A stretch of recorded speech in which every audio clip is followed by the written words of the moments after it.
Acts 12. It was about this time that King Herod arrested some who belonged to the church, intending to persecute them. He had James, the brother of John, put to death with the sword. When he saw that this met with approval among the Jews, he proceeded to seize Peter also. This happened during the festival of unleavened bread. After arresting him, he put him in prison, handing him over to be guarded by 4 squads of 4 soldiers each. Herod intended to bring him out for public trial after the Passover. So Peter was kept in prison, but the church was earnestly praying to God for him. The night before Herod was to bring him to trial, Peter was sleeping between 2 soldiers, bound with 2 chains, and sentries stood guard at the entrance.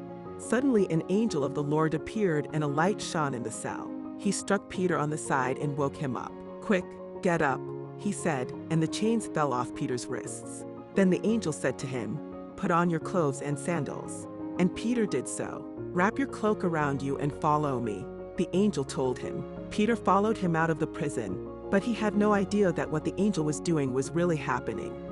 He thought he was seeing a vision. They passed the first and second guards and came to the iron gate leading to the city. It opened for them by itself, and they went through it. When they had walked the length of one street, suddenly the angel left him. Then Peter came to himself and said, "Now I know without a doubt that the Lord has sent his angel and rescued me from Herod's clutches and from everything the Jewish people were hoping would happen." When this had dawned on him, he went to the house of Mary, the mother of John, also called Mark, where many people had gathered and were praying. Peter knocked at the outer entrance, and a servant named Rhoda came to answer the door.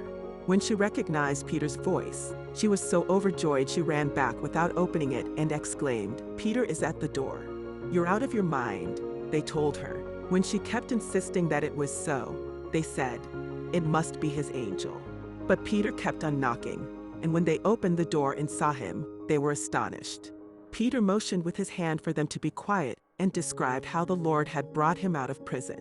"Tell James and the other brothers and sisters about this," he said, and then he left for another place.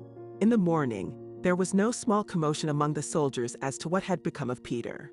After Herod had a thorough search made for him and did not find him, he cross-examined the guards and ordered that they be executed. Then Herod went from Judea to Caesarea and stayed there. He had been quarreling with the people of Tyre and Sidon. They now joined together and sought an audience with him. After securing the support of Blastus, a trusted personal servant of the king, they asked for peace because they depended on the king's country for their food supply. On the appointed day, Herod, wearing his royal robes, sat on his throne and delivered a public address to the people. They shouted, "This is the voice of a God, not of a man." Immediately, because Herod did not give praise to God, an angel of the Lord struck him down, and he was eaten by worms and died.